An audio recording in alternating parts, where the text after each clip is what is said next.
च धर्मस्य सर्वधर्म स्वरूपिणे अवतारवरिष्ठाय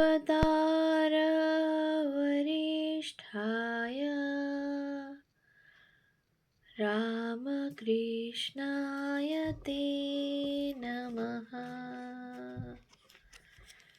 শ্রী শ্রী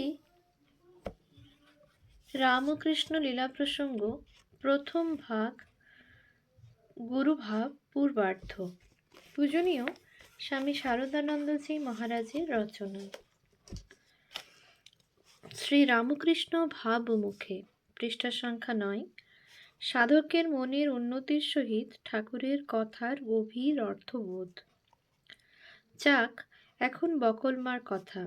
আমরা পূর্ব প্রসঙ্গের অনুসরণ করি।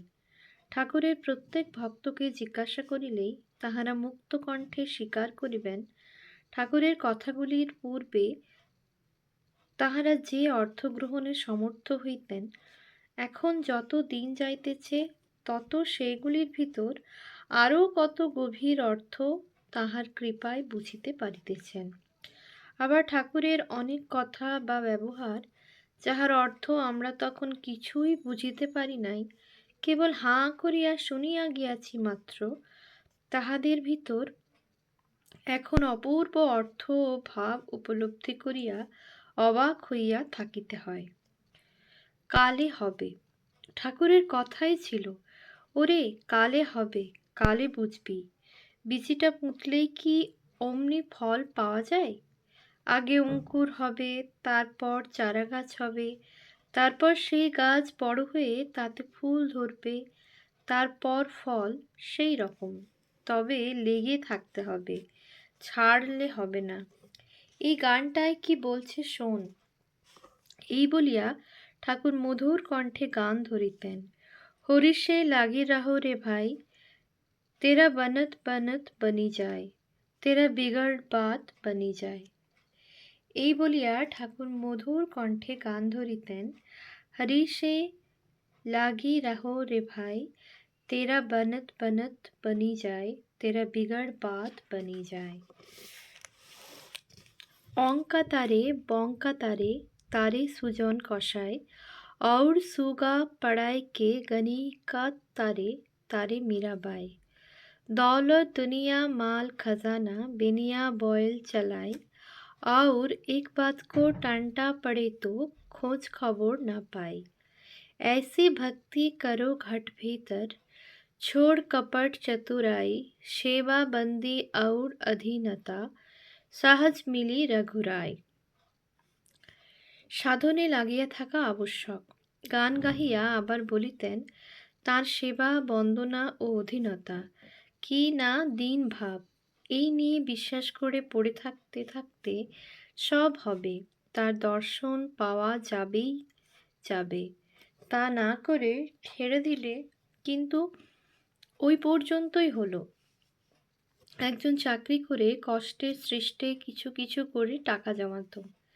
একদিন গুনে দেখে যে 1000 টাকা জমেছে। অমনি আহ্লাদে আটখানা হয়ে মনে করলে, তবে আর কেন চাকরি করা, 1000 টাকা তো জমেছে, আর কি, এই বলে চাকরি ছেড়ে দিলে। এতটুকু আধার, এতটুকু আশা। ওই পেয়েই সে ফুলে উঠল, ধরাকে সরাখানা দেখতে লাগলো। তারপর 1000 টাকা খরচ হতে আর কদিন লাগে, অল্প দিনেই ফুরিয়ে গেল। তখন দুঃখে কষ্টে আবার চাকরির জন্য ফ্যাঁ ফ্যাঁ করে বেড়াতে লাগলো। ওরকম করলে চলবে না, তার ভগবানের দ্বারে পড়ে থাকতে হবে, তবে তো হবে। মেদাটে ভক্তি ত্যাগ করা।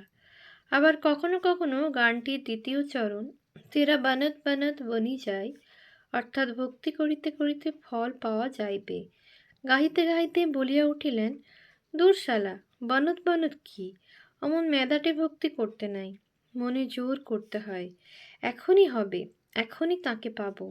মেদাটে ভক্তির কর্ম কি তাকে পাওয়া? ভাব ঘনমূর্তি ঠাকুরের প্রত্যেক ভাবের সহিত দৈহিক পরিবর্তন। ভাব ঘনমূর্তি ঠাকুরের প্রত্যেক ভাবের সহিত দৈহিক পরিবর্তন। ঠাকুরকে দেখিলেই বাস্তবিকই মনে হইত যেন একটি জ্বলন্ত ভাবঘন মূর্তি, যেন পুঞ্জীকৃত ধর্মভাব রাশি একত্র সম্বন্ধ হইয়া জমাট বাঁধিয়া রহিয়াছে বলিয়াই আমরা তাহার একটা আকার ও রূপ দেখিতে পাইতেছি। মনের ভাব পরিবর্তনের সঙ্গে সঙ্গে শরীরটার পরিবর্তন হওয়ার কথা আমরা বলিয়াই থাকি ও কালে ভদ্রে কখনো একটু আধটু প্রত্যক্ষ করিয়া থাকি। কিন্তু মনের ভাবতরঙ্গ যে শরীরে এতটা পরিবর্তন আনিয়া দিতে পারে তাহা কখনো স্বপ্নেও ভাবি নাই। নির্বিকল্প সমাধিতে আমি জ্ঞানের একেবারে লোপ হইল, আর অমনি সঙ্গে সঙ্গে ঠাকুরের হাতের নাড়ি, হৃদয় স্পন্দন সব বন্ধ হইয়া গেল। শ্রীযুত মহেন্দ্রলাল সরকার প্রভৃতি ডাক্তারেরা যন্ত্র সহায়ে পরীক্ষা করিয়াও হৃৎপিণ্ডের কার্য কিছুই পাইলেন না। গলরোগের চিকিৎসার জন্য শ্যামপুকুরের বাসায় যখন ঠাকুর থাকেন তখন আমাদের সম্মুখে এই পরীক্ষা হয়।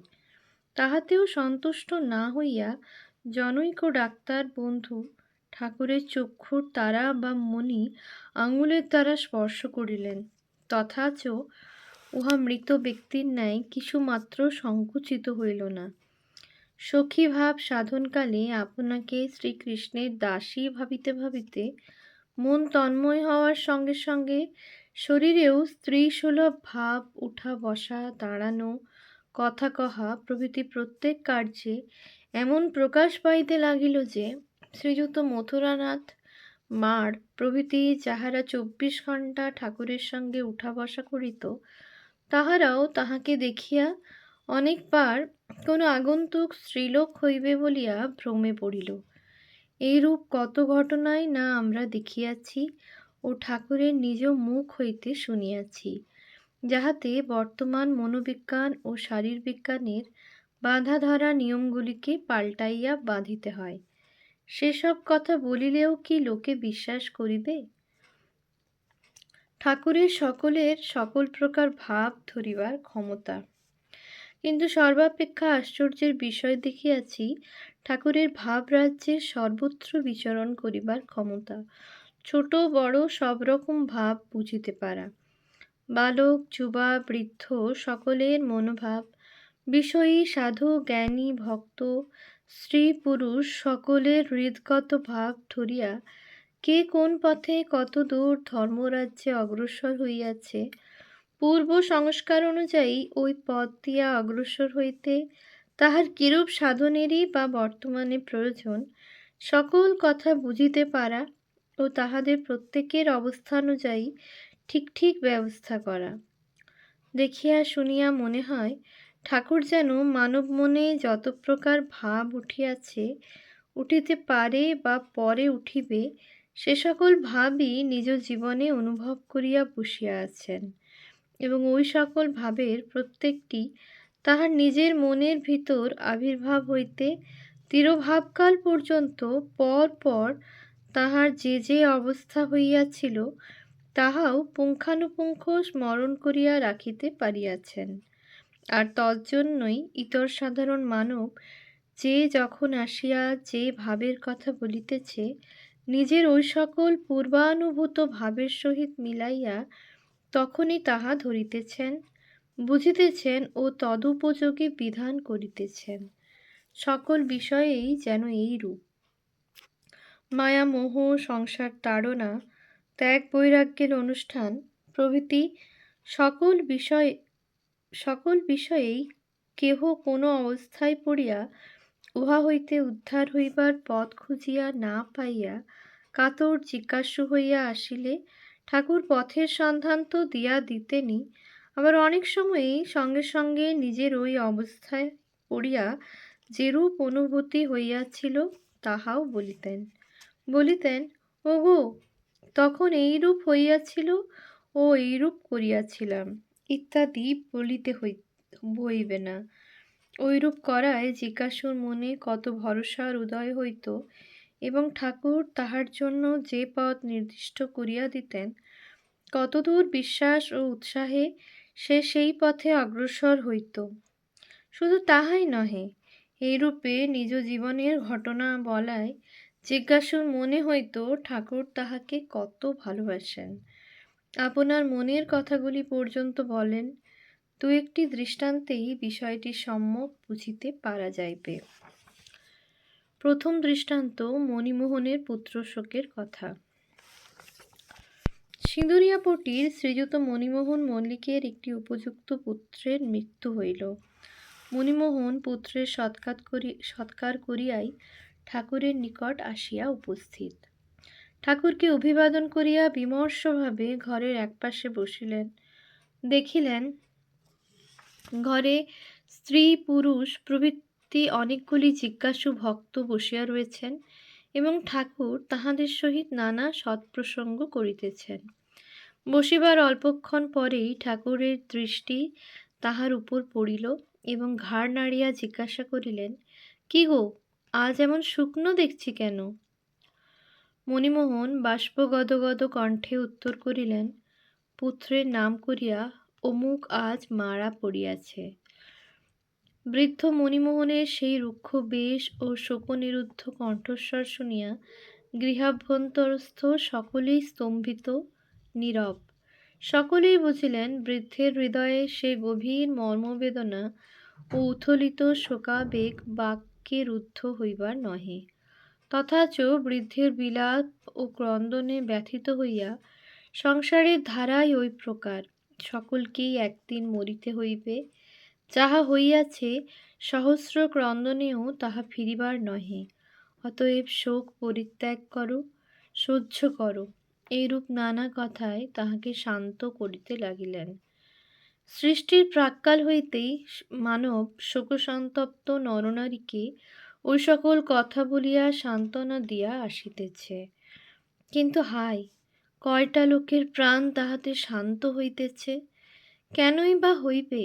মন, মুখ এবং অনুষ্ঠিত কর্ম, তিনটি পদার্থ একইভাবে ভাবিত থাকিলে তবেই আমাদের উচ্চারিত বাক্যসমূহ অপরের প্রাণস্পর্শ করিয়া তাহাতে সমভাবের তরঙ্গ উত্থাপিত করিতে পারে।